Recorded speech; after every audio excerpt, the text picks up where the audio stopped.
evening and welcome to the fourth of 5 installments of the 2016-2017 Faith and Life Lecture Series. My name is Tim Westermeyer. I'm the senior pastor here at St. Philip Deacon, and on behalf of St. Philip Deacon and Mount Olivet Lutheran of Plymouth, which jointly present these events, it's my privilege to welcome you here tonight. I always like to begin by asking how many of you have never been to a Faith and Life event before? If you could raise your hand. Wow, a lot. Wonderful. Well, a special welcome to all of you. We're so glad you're here. For those of you who have followed this series for the last 14 years, you know we've cast a broad net. We've brought in doctors and lawyers. We even had a politician once upon a time ago. We've had, as I was reflecting on tonight though, we have had a lot of authors, and different types of authors. We've had historians, we've had poets, we've had playwrights. We've had a couple of fictional writers. One, a gentleman, Ralph McInerney, who is the author of the Father Dowling series. He's the only other mystery writer that we've had that I know of. And we also were privileged to have Marilyn Robinson, and tonight's speaker and I were chatting about that. We're both big fans of hers. But tonight we're thrilled that we can present a local author who is clearly beloved, not only by the presence of all of you, but he has been suggested repeatedly by folks over the years. So I'm glad we finally were able to make it work. I always like to lift up one or two things off of the typical biography about our speakers. So two things I will mention, actually three things. Did you say it'll be your 44th? So it'll be his and Diane, where are you? His wife. Oh, she's way in the back. So they're celebrating their 44th anniversary tomorrow. So that's one thing.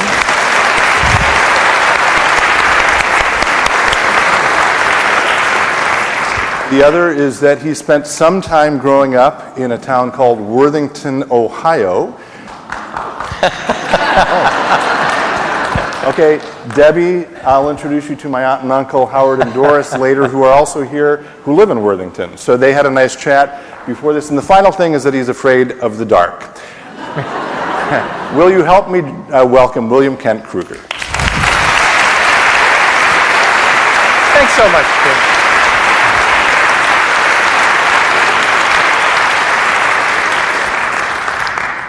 What a pleasure it is to be here this evening. Thank you so much for the invitation to be a part of the series, Tim. Thanks everybody for turning out tonight. Thank you for the musicians for that lovely music yeah, thank you very much.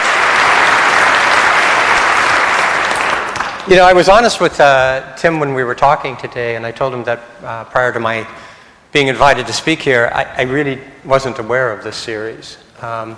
And after Tim invited me, I began doing a little research, and when I saw the illustrious list of past speakers, I have to tell you, I kind of admired myself for being a part of that list, you know? So thank you, Tim. You know, a lot of people refer to me as a fiction writer, which is just fine, I do that, but honestly, I think of myself primarily as a storyteller. And what I want to talk about this evening is this very important subject for me, stories. I want to talk about the importance of stories. I want to talk about how stories contribute to our mental health and our emotional health and our spiritual health. And I'm going to begin by asking what's probably going to seem like a very simple question to you. Very simple question, here it is. How many of you think you know how the Bible begins? Go ahead. How many of you think, it's a simple question, how many of you think you know how the Bible begins? Okay. Well, I'm sort of guessing those of you brave enough to raise a hand probably believe the Bible, depending upon the translation, you believe the Bible begins this way. In the beginning, God created the heavens and the earth, right? In the beginning, God created the heavens and the earth. Well, I have a different take on this. I think the Bible begins before you read that first line. I think it begins even before you crack the cover on that great spiritual text. I think the Bible begins with this very seductive whisper that comes to you from that book itself. And what it whispers to you is this: let me tell you a story. Let me tell you a story. Because isn't that what the Bible is? You know, it's a collection of some of the greatest stories ever told. It's the story of that wonderful story of the creation. It's the story of Noah and the flood, of Moses in the Exodus, of Daniel in the lion's den, of David and the hot water he gets himself into with God as a result of Bathsheba. In the New Testament, it's that wonderful Christmas story, the story of the birth of Jesus. And it's the tragic story of his betrayal and his crucifixion. And it's the glorious story of the resurrection. Story after story after story. And just think about it for a moment. 3 of the great religions of the world, Judaism, Islam, and Christianity, all draw inspiration from many of the same biblical stories. I get emails often from people who like my work and want to tell me so. Thank you, Lord. And I'm going to read you a brief excerpt from an email I received recently from a guy who was writing to tell me that he sincerely enjoyed a book I've written, a book called Ordinary Grace.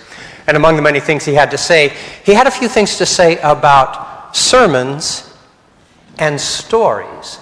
And this was what he wrote me. Dear Kent, I'm a very abbreviated form. Dear Kent, I attend a Unitarian church, and while the minister there gives brilliant and challenging sermons, it's always the stories I remember. I don't care how many great ideas she talks about, and I may agree with, they come and go in my memory, and just the stories remain. I don't know about you, but boy, does that ring true for me. I'm going to go out on a limb here and say that venture that probably most of us here this evening didn't come to an understanding of right and wrong, our understanding of morality as a result of anything we heard preached to us from a pulpit. And I'm willing to bet that we probably didn't come to it as a result of some intellectual discussion that we had in college about Kierkegaard or Thomas Aquinas or St. Augustine or Aristotle. I'm willing to bet that most of us came to our understanding, our first understanding of what's right and what's wrong, as a result of the stories that were read to us or that we read ourselves when we were children, and that had a profound impact on us. That's certainly true in my case. My first understanding of what it was to do the right thing came as a result of a book that was read to me when I was 5 years old and was written by a guy who called himself Dr. Seuss. The book, Horton Hatches the Egg. Okay, for those of you who may not be particularly familiar with that great moral treatise, here's the story of Horton Hatches the Egg. So, it begins with this lazy bird named Maisie sitting on an egg on a nest in a tree waiting for the egg to hatch.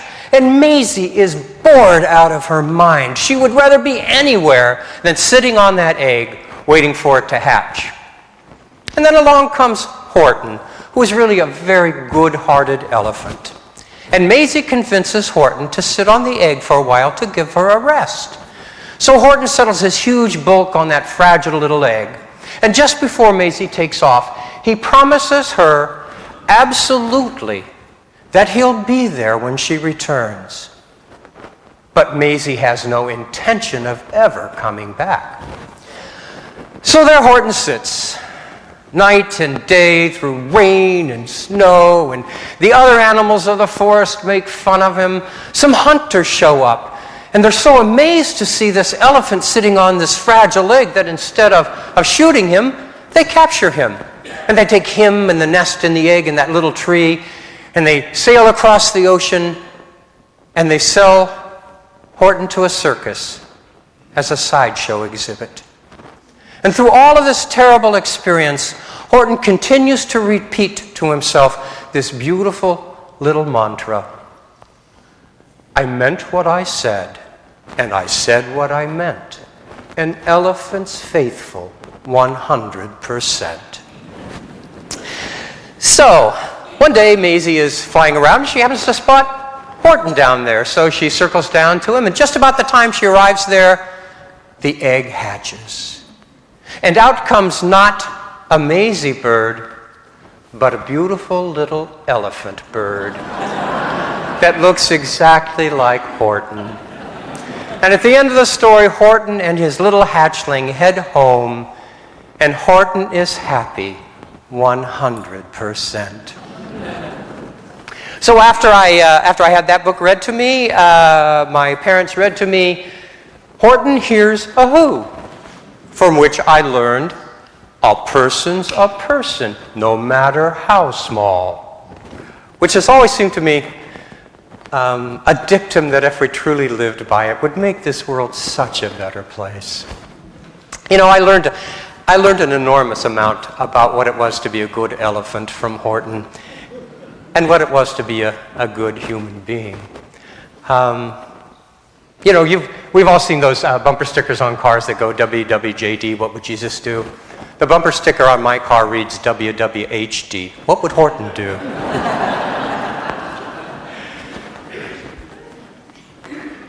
Jesus understood the power of stories. How did Jesus teach? He taught in parables, simple stories with powerful truths at the heart of them. You know, depending upon how you characterize them, there are more than 24 parables recounted in the Gospels. You know, we know so many of them. The parable of the sower, the parable of the mustard seed, the parable of the Good Samaritan. My favorite parable is the parable of the prodigal son. Okay, quick recounting of the parable of the prodigal son, because for those of you who haven't been to church in quite a while. So there was a rich landowner, and he decides he's going to give part of his wealth to his 2 sons. So he divides the wealth between the 2 of them. And one son, the good son, stays there, helps his father tend the land, does what his community has taught him is the right thing to do. The other son takes off, he goes far away and becomes a wastrel, lives a dissolute life, so much so that eventually he's to the point where he is on the brink of selling himself into slavery to pay for the debts that he has accumulated. But rather than do that, he finally decides he will go back home and prostrate himself before his father and ask for forgiveness. Long before he reaches home, word of his arrival comes to his father, and his father orders a feast prepared in honor of this prodigal son, which really ticks off the good son. And he says to Dad, I stayed, I did what I was supposed to do, and you've never thrown a feast like this in my honor. And the father says to him, I love you both. I love my sons equally. But one of you was lost to me, and now he is found. And that's what I'm celebrating. I love that parable for a number of reasons. As a storyteller, I love it because it's a story that can be seen from a number of different viewpoints. It's a story that can be seen as the father's story. What parent among us hasn't had a child become wayward, and we feel like that child has been lost to us, and we feel that incredible joy when that child finally comes back. It can be seen as the story of the prodigal son himself, this kid who goes off to have a good time in life because that's what kids do, and he blows it, and his life goes down the tubes. And all he wants in the end is to be able to go back and be accepted and loved again. And it can be seen as the story of the good son who stayed and did what he was supposed to do, followed all of the rules, and he gets no credit for it. Or it can be seen as the story of this whole interesting, complex family dynamic. But there's another reason I love the parable of the sower, or of the prodigal son. And that's because I have my own story, my own parable of the prodigal son. Although in my case, it's the parable of the prodigal sister. My sister married a sociopath. Seriously, this guy was certifiably nuts. We knew it, and later my sister confessed that she knew it too, but she went ahead and went through with the wedding. Afterward, things progressed pretty much as you might expect. He was unfaithful to her, he lied to her, they separated, they got back together, and finally they got divorced. Which left my sister in California all alone, trying to raise by herself a very, very young daughter. Now, my wife and I were living here in the Twin Cities in St. Paul at that time. She was going to law school. And we were sharing a house with my parents who were helping us as Diane went through law school, helping us with the kids and all the things that needed seeing to. And when word of my sister's situation reached us, my father called a family council and we all sat down around the table. And my father proposed that we reach out to my sister and ask her to come here and join us in the house we were sharing. My response was not one of my finer moments. I was really like the good son, you know. Hey, wait a minute. I followed the rules. We followed the rules. We're doing what we're supposed to be doing. We're good kids. My sister, she made her bed. Let her lie in it. Yeah, I don't like myself very much when I tell this story. But my father counseled unconditional love and forgiveness. And fortunately, in the end, his wise counsel prevailed, and my sister came and joined us in this very large communal household. And I never really realized the true wisdom of my father's advice until I had children of my own who grew up and went off and screwed up in many ways, as children will. And I realized how willing I was to open my arms and welcome them back. So we think of stories primarily as entertainment. But clearly stories also enlighten us. That's not all they do. Stories encourage us. I don't know how many of you know the story of Robert the Bruce and the persistent little spider. It was a story my father told me when I was quite young, and I have always remembered it. For those of you who don't know the story of Robert the Bruce and the persistent little spider, it goes like this. Robert the Bruce ascended to the Scottish throne in, I think it was 1306. And this was at the time when Scotland was under that tyrannical English, the rule of English rule, tyrannical thumb of English rule. And they've been trying forever to free themselves from that. You guys remember the movie Braveheart? Yeah, Mel Gibson. It's the story of William Wallace, who fought courageously trying to free the Scots. If you saw the movie, you know how well that went for him. And when he failed, Robert the Bruce took up that struggle. And twice he led his armies against the English. And twice he was defeated. And after that second defeat, he took tail and ran with the English hot on the trail trying to capture him. And Robert the Bruce, so the story goes, one night when he's on the lam, seeks refuge in an abandoned cottage in the Highland. And while he's in that cottage, licking his wounds and resting up and trying to figure what the hell he's going to do next, he happens to see a spider in the rafters above him attempting to spin a web. And the spider's trying to cast a thread, a single thread, from one rafter to the next in order to lay the foundation for the web it's going to spin. And 6 times that spider casts its thread, and 6 times it fails. But on the 7th time, it succeeds and begins to spin a beautiful web. And Robert the Bruce, so the story goes, taking heart and encouragement from that little spider's example, decides he's going to take to the field once again and lead his armies against the English. And he does, and this time he prevails. He frees Scotland. It's a wonderful story. Is it true? Who cares? It's a wonderful story with an important truth at the heart of it.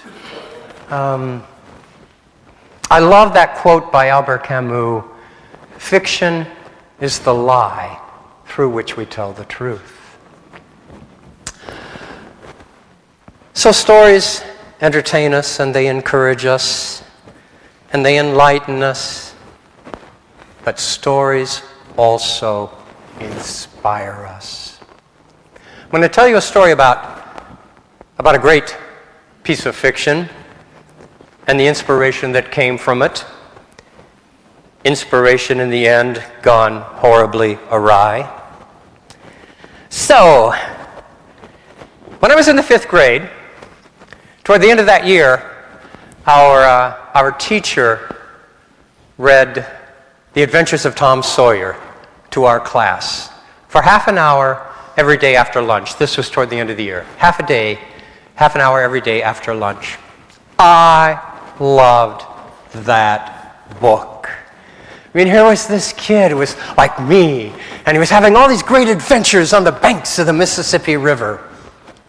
So I was living on a farm just outside of town, and there was this little creek that ran through our property, Riley Creek. And on the other side of the creek was another farmhouse where the Gratzes lived. And the Gratzes had 2 boys, one of whom was my age, and the older was my brother's age. And when school was out and summer came around, I pitched the idea to the Gratz boys and my brother that we build a raft and set sail on Riley Creek. 2 miles down the creek was the town where we all went to school, and just beyond that, Riley Creek emptied itself into a much larger river, and if we followed that, it would take us all the way to Lake Erie. They bought it. And so we spent several days scavenging wood and pounding it together with nails and sometimes lashing it together. And we had this beautiful contraption put together. We carried it down to Riley Creek, and we set it in the water under a bridge that spanned the creek. And we hung a rope down from the bridge so that we could get down to the raft. And then we drew straws to see who would be the first to try out our glorious little creation. My brother drew the long straw. So he kicked off his high-top Keds. My mother would have killed us if we'd come home with muddy shoes. He rolled up his pants, and he climbed down the rope. And when he got down there, holding tightly to the rope, he put out one bare foot to test the stability of the raft. It held. Still holding tightly to the rope, he put the other bare foot on the raft. It held. Finally, he decided it was time, and he let go of the rope. And the raft immediately disappeared beneath the brown water of Riley Creek. And as it went under, it tipped and it threw my brother out, and he disappeared beneath the brown water of Riley Creek, which was really not a terrible thing because, Riley Creek was like 3 feet deep there.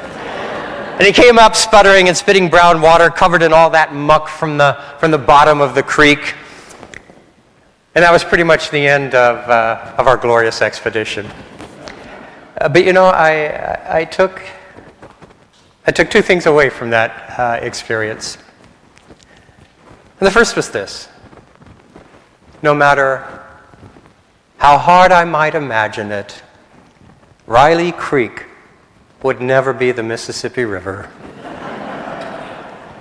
And the other was this: an image that I have carried with me my whole life of the biggest, blackest leech I have ever seen, which had attached itself to my brother's bare foot.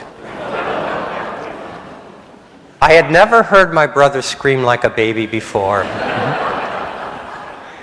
And I have never let him forget that he did it.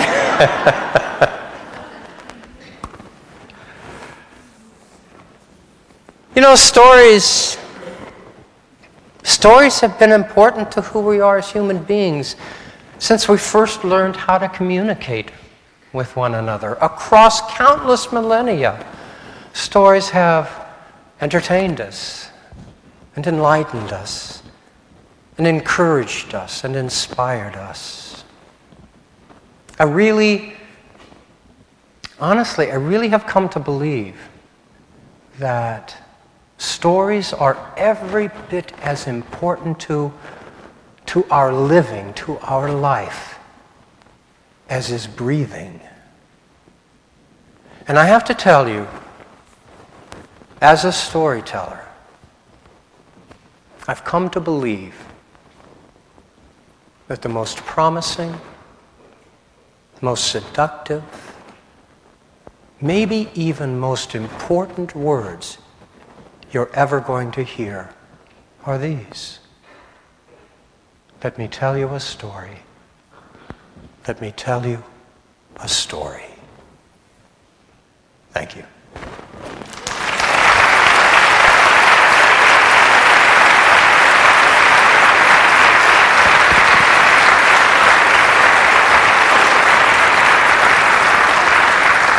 Thank you very much.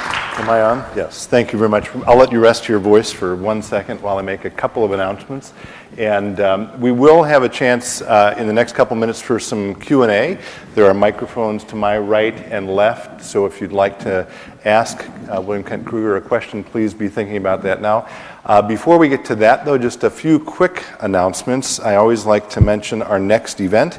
So our next and final event for this year's season will feature another writer, Lauren Winner, on faith and metaphor on Thursday, May 4th. If you do not currently get our emails, you can sign up for those at faith-and-life.org. You can also find us on Facebook. You're also welcome to turn in one of these green sheets with your email if you'd like us to alert you to upcoming events. You can also use these green sheets to suggest future speakers. We're actually hard at work right now framing up next year's series. We have, I would say, 2.5 of our speakers set for next year. I want to see the half that's speaker, right. Yeah. We're working on the other 2.5 right now. I also always like to thank the people who make this series possible since its beginning. These events they're not a part of the church budget. They are made possible entirely by the generosity of individuals and organizations, many of whom are here tonight. They're listed in your program. I hope we work really hard not to make mistakes. I hope we don't have any mistakes in there tonight. If we do, please let me know. But let me just list some of our corporate sponsors: Mastercraft Labels, Productivity Inc., Rapid Packaging, Thrivent Financial, Cressa, Honeybee Capital, Motive Action, Sparky, Anselm House, Fuzzy Duck, Luther Seminary, and then Mount Olivet and St. Philip the Deacon, as well as all of the individuals you see there. Again, many of our financial supporters are here tonight. Will you join me in thanking them?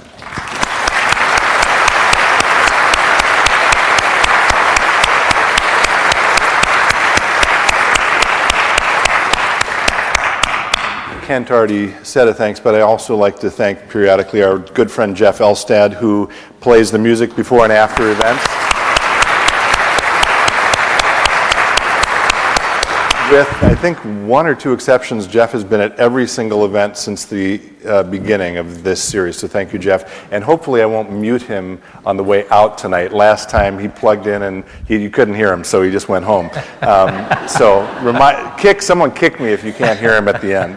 Let me also thank Subtext Bookstores, which is an independent bookseller in St. Paul, and Sarah is here tonight from there and making available some of Kent's books. So please visit her after we're done here. Okay, so we've got a nice amount of time for some questions.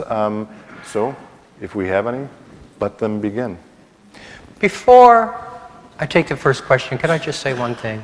Yes? You're such a good host.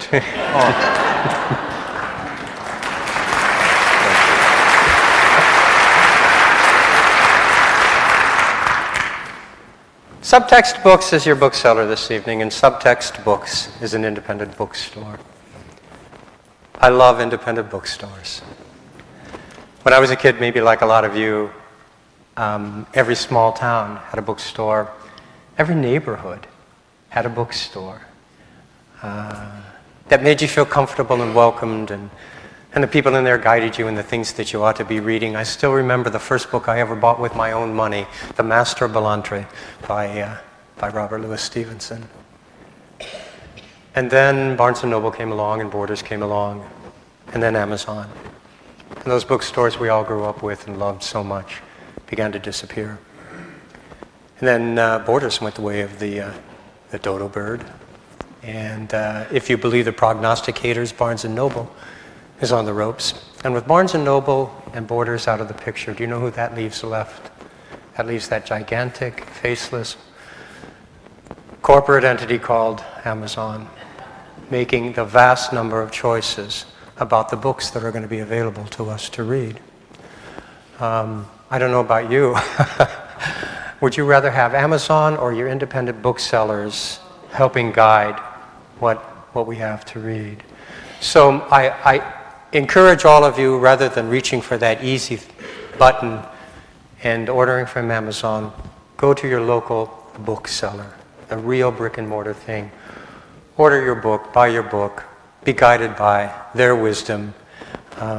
Help the independent booksellers stay alive. And let's give our booksellers a big hand.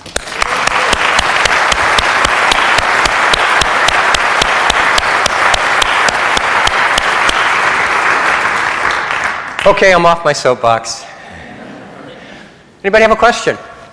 And if there are no questions, Tim has said he'll buy us all a beer down. Well, as long as you brought that up. Yes, good. I'm number 1,592 on the waiting list for This Tender Land. And when will it be released? Oh, what an interesting question. And I love the lead-in. So for those of you who didn't hear it, her lead-in was this: I am number 1,962 on the waiting list for a novel which will come out at some point of mine called This Tender Land. And she's just wondering when the hell it's going to come out.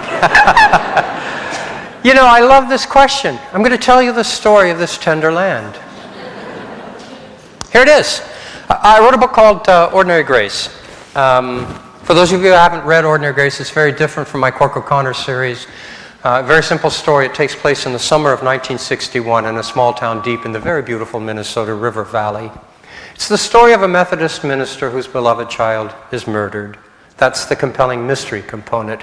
But at heart, it's really the story of what that terrible tragedy does to this man's faith, his family, and ultimately the entire fabric of this small town in which he lives. Writing Ordinary Grace was a very risky proposition for me, because a long time ago my publisher called me out to New York City, sat me down and said, "Kent, we only want Cork O'Connor novels from you." And the reason for that was this. The only other book that I've written that's not a part of my Cork O'Connor series is a book called The Devil's Bed. Anybody here read The Devil's Bed? Okay, like 6 of you.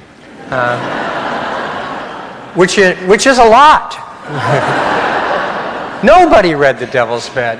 And they stayed away from it not because it wasn't a good book, it got great reviews, but they stayed away from it because Cork O'Connor wasn't in it.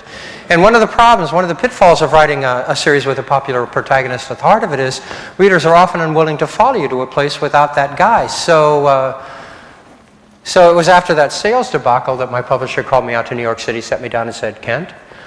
So when the story idea came to me that wasn't a Cork O'Connor novel, I knew it was going to be a very risky proposition to write it. Clearly my publisher didn't want it. I had no idea if anybody else would be interested, but it was a story that spoke to me in such a deep, compelling way that I had to write it. So when I finished that manuscript, despite the fact that my publisher didn't want it, I sent it off to my editor in New York City anyway.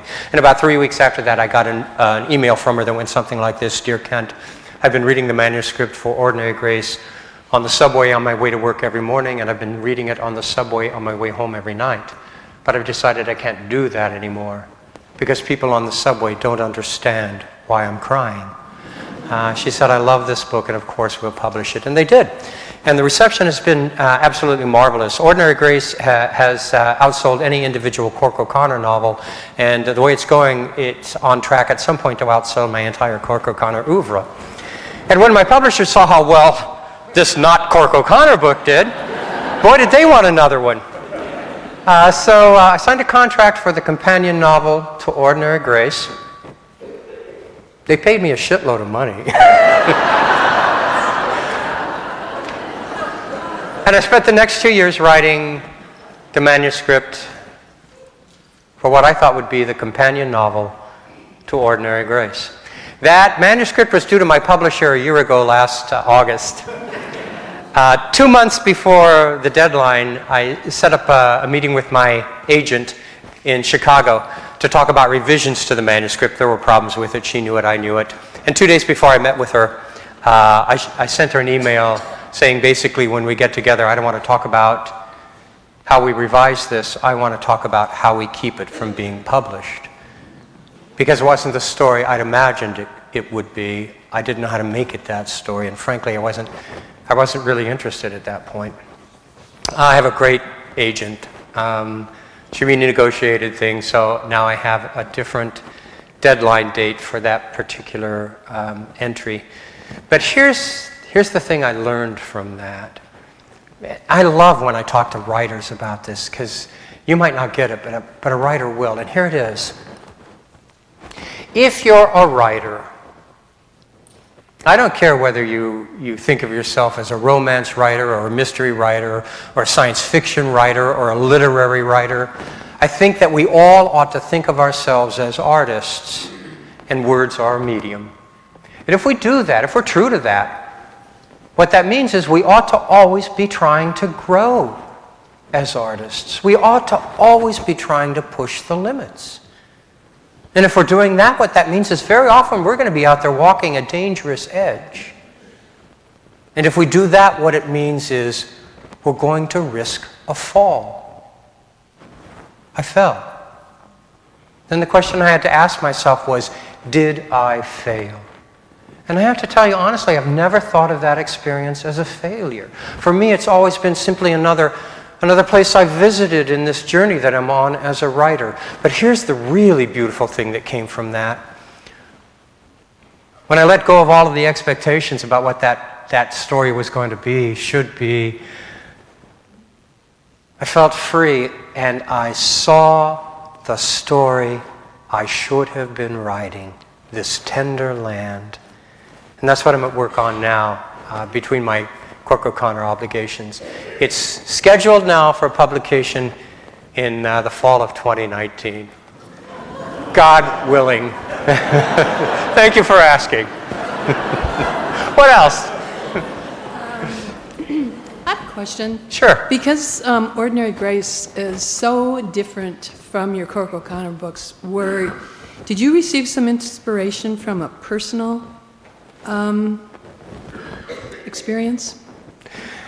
Yeah, you know, Ordinary Grace, for those of you who read Ordinary Grace, this is one of the things that I wanted to do with Ordinary Grace was, I'd been looking for a story for a long time that would allow me to go back and recall an important period in my own life, the summer I was 13 years old. For a lot of reasons, across the whole course of my life, I remembered vividly the summer I was 13 years old. And so I wanted to find a story that would allow me to go back and recall it and evoke it in such a way that I could use bits and pieces of my own life, my own experience, to create that story. So for those of you who've read it, the Drum family, that's my family. The town of New Bremen, that's a reflection of all the Midwestern towns that I grew up in as an adolescent. So many of the places in the story were places I actually experienced. The quarry where the kids swam, I swam in that quarry. The pharmacy where they drink root beer, I sipped Richardson's root beer in that pharmacy in Bluffton, Ohio. And so much of the inspiration for the story came from my life and wanting to explore my life and aspects of my life that I hadn't really taken a very good look at. And the other thing I wanted to do with that was write a story that would allow me to explore more deeply the whole question of the importance of the divine in our lives, the importance of the spiritual journey we are all on. And I have to tell you, in terms of inspiration, this was the most extraordinary writing experience I've ever had. When I write a Cork O'Connor novel, typically I plan the novel out in advance. I think about it for many weeks, many months sometimes. So by the time I sit down to write the story, I know how it begins, I know how it ends, I know who did what to whom and why. I know all of the salient points of the story, and so that I can sit down and write it pretty simply. Ordinary Grace was not like that. I knew 4 things going into Ordinary Grace. I knew I was going to be writing about my life. I knew I was going to be writing about a town I knew. I knew I was going to be writing about the spiritual journey. And I knew that there was going to be something terrible that happened to this family that threatened to tear it apart. Because I write murder mysteries, I was pretty sure somebody was going to bite the dust. But I didn't know who that was going to be. And I sat down to write the book, and the book that story revealed itself to me in a way that, quite honestly, I have always thought I was receiving an inspiration from beyond myself, outside myself. There were, honest to God, there were moments when I came out of the writing of it that I felt like I'd been involved in a prayer.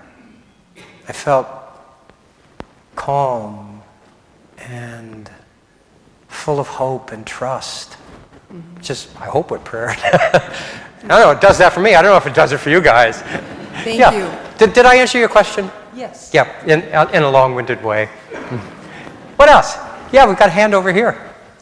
I asked you this question at Krueger Library about 2 years ago.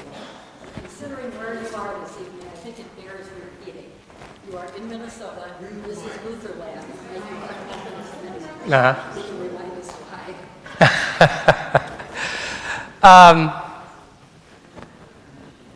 You know, I wrote Ordinary. I'm a Methodist, for those of you who aren't aware of that. Do you know? Would you step up to the microphone and just repeat it for everybody? Thank you.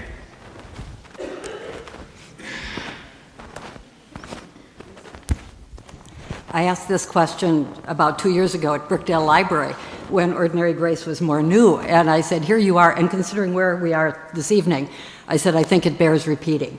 I said, here we are in Minnesota. Probably nowhere else can be more a congregation of Lutherans singing four-part harmony. But I responded to the ministers and it being Methodist, and I asked for a comment on that. Sure. If I were Lutheran, the minister would have been Lutheran. I don't know what it's like to be a Lutheran. But I'm pretty familiar at this point with what it's like to be a Methodist. Honest to God, I don't know what we believe, but I know what happens in church on Sunday, you know? So yeah, I chose a Methodist because of that, and also because I have some good friends who are retired Methodist pastors who began their ministerial careers serving rural communities, rural charges. And boy, did I talk to those guys a lot to find out what it was like to be a minister in a small town, particularly if you have a family. And those guys were so helpful. One of the many blessings I received in the course of writing this story. What else?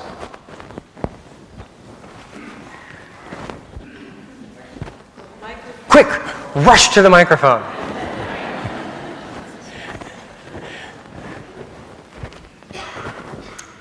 First of all, I love your books. Thank you. Secondly, I kind of like you too. Thank you. That's a compliment coming from you.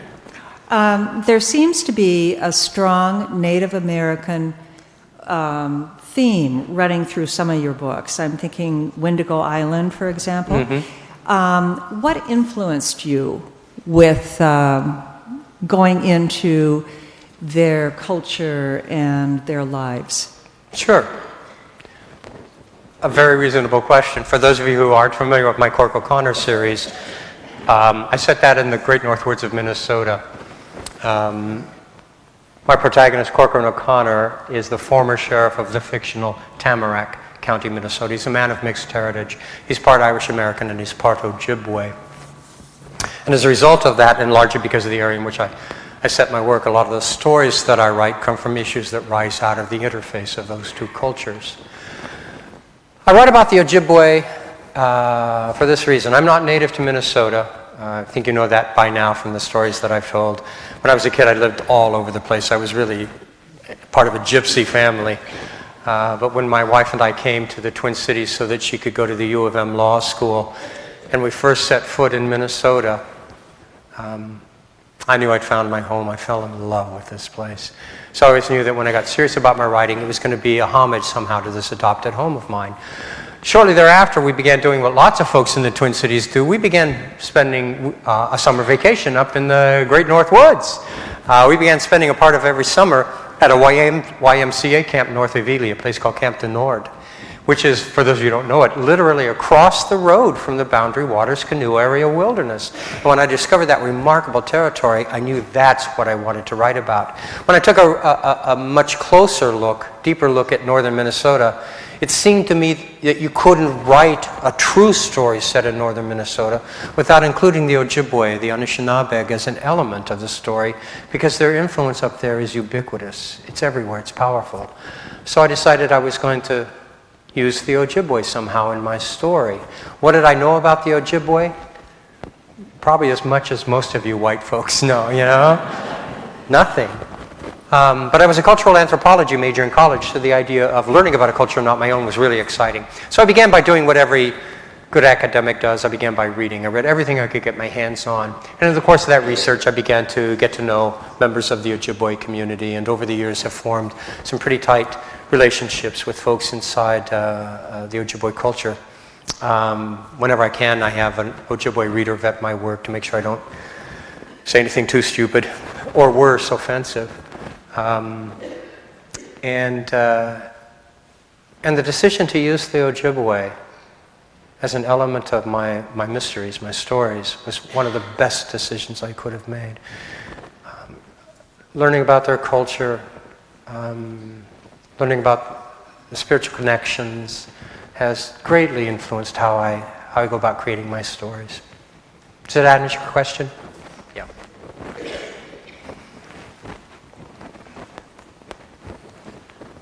I'm going to take your time for two questions, if I might. I don't know if you're familiar with John Hassler, who was... I love Hassler's work. Well, he also wrote about small-town Minnesota, and I wonder if you might compare your stories with his. And the second question is, what do you read? Okay. So the first question was, how would I compare my stories to Hassler's? Yeah, not a lot of people get murdered in Hassler's stories. Which is probably a more typical small-town Minnesota experience. Hassler was a wonderful observer of people and the interactions that takes place, particularly in small towns, and he wrote about it beautifully. He wrote about it with a loving heart. I think Hassler and I are similar in that respect, in that the landscape I write about, northern Minnesota, I try to write about with a loving heart.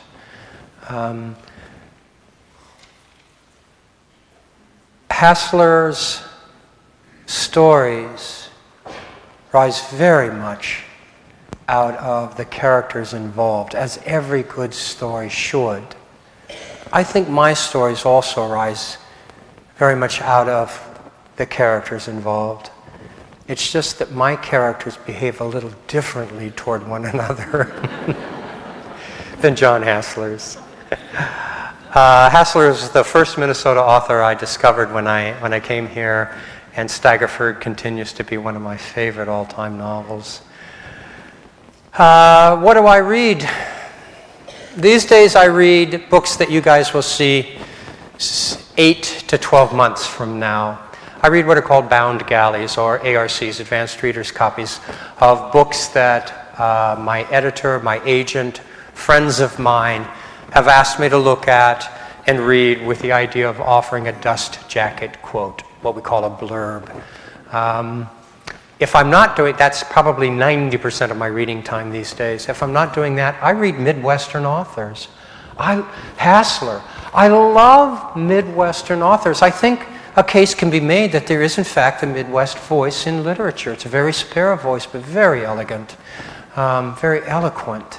And I think it rises profoundly, as Hassler's work does, out of an understanding of our relationship to this land that we occupy. We take pride in shaping our land. We shape the land, but the truth is the land shapes us. And so Marilyn Robinson, we were just talking about earlier. I love Marilyn Robinson's work, very much grounded in the Midwest. Kent Harif, Plainsong, Eventide, Benediction. Guy you've probably never heard of, guy named Kent Myers. Write his name down, Kent Myers. He's an author born in southwestern Minnesota. He teaches now at Spearfish, and he's one of the finest writers at work today, and nobody's ever heard of him. Kent Myers. So those are some of the people I read. When I'm writing in the mystery genre, I read a lot of dark people that I probably don't want to tell you about. Yeah. I would first of all like to say thank you. Ordinary Grace does a lot of things for one, but it also comforts. Oh, thank you. And if you'll bear with me, I would like to read you a couple paragraphs, and I'd like to know where in your soul they came from. Sure. This is the minister where he is talking at his daughter's funeral. And can you hear me? Is this better? Yeah. Okay. In your dark night, I urge you to hold to your faith, to embrace hope, and to bear your love before you like a burning candle. For I promise that it will light your way. And whether you believe in miracles or not, I can guarantee that you will experience one. It may not be the miracle you've prayed for. God probably won't undo what's been done. The miracle is this, that you will rise in the morning and be able to see the startling beauty of the day. Jesus suffered the dark night and death. On the third day he rose again from the grace of his loving Father. For each of us the sun sets and the sun also rises through the grace of our Lord. We can endure our own dark night and rise to the dawning of a new day and rejoice. I invite you, my brothers and sisters, to rejoice with me in the divine grace of the Lord and in the beauty of this morning, which he has given us. For me, who experienced the loss of a daughter-in-law, I dog-eared this page and kept it near me. I thank you very much for it. Where did it come from? Thank you for sharing that. One of the blessings that's come to me as a result of having written Ordinary Grace is I hear from folks all the time sharing with me the comfort they received in this story. When you think about the fact that it's a story of a terrible tragedy, the idea that in the end it gives comfort was exactly what I was shooting for. And I got to tell you, when you're a storyteller, if you're really a storyteller and you really give yourself fully to the story, there are times when you go to a place that's below conscious thought. You're somewhere else. And the things that come to you come from some place else. And storytellers try not to question where that place is or where these things come from, and just accept them as blessings. And so much of what Nathan is all about and what he says and the comfort that he offers in his words, even when he is in terrible pain, came from another place. I have never experienced the kind of tragedy that Nathan Drum and the Drum family experiences, but somehow I was able to imagine it and to find the words so that it feels real to those people who have experienced it. Thank you, Lord. That's all I can say.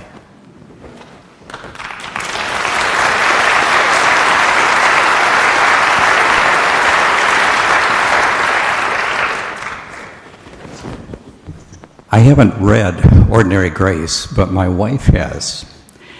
I like your wife. I'm not so sure about you. And that's the reason we're here tonight.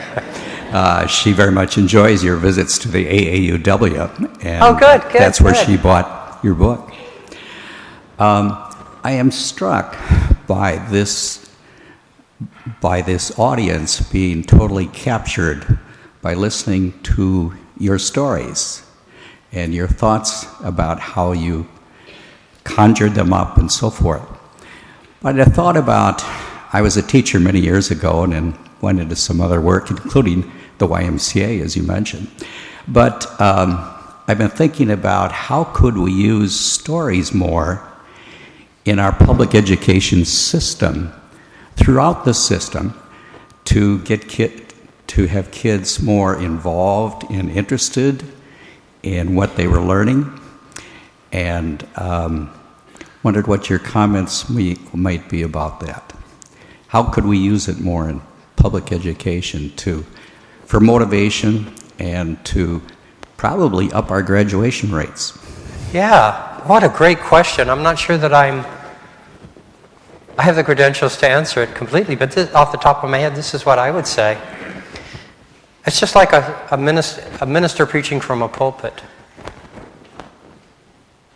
What the minister says theologically, ideologically, sort of glances off us. But when the minister tells a story, it makes sense. It soaks deep. And so why not have people come into schools who've experienced, who've been there, done that, to tell their stories and to share their stories. How many of you, when you were growing up, this sounds so cornball, but basically sat at the knees of your grandparents, your aunts, uncles, listened to the stories they told about when they were growing up and the things that they did, and you still remember those stories. They weren't yours. But you still remember those stories and the things that they taught you and were meant to teach you. So that would be my first suggestion, is let's bring more people in who've been there and done that to inspire and encourage our children. You know, you get a kid who grew up in a terrible neighborhood surrounded by all kinds of terrible influences and somehow found his or her way through that. What a great message. Instead of just saying, you ought to do this, you ought to do that, here I am. I'm here to tell you you can do that. So, there you go, off the top of my head. We're getting pretty close. Let's do one more. Okay. Yeah, come on up. Last question here. No pressure. Tim says it's okay. Last question. No pressure, I said. I had the honor of, I volunteered at a nursing home, and Jean was in the early 90s. I had all your O'Connor books at home, and after we read a couple others, we got into that series. She wouldn't let me get out of that series. God bless her.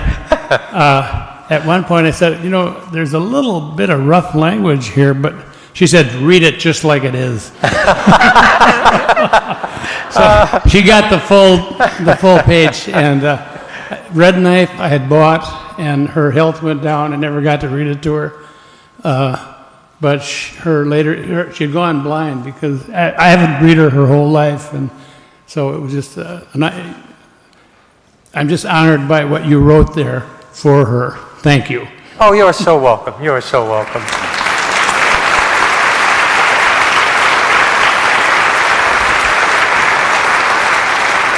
So we always end with a small gift to our speakers. It's a little piece of granite. I do want to, before I thank Kent again, and he goes by Kent, just so that's my understanding, correct? Yeah, you got it. Before I thank him, I do want to thank you all for coming.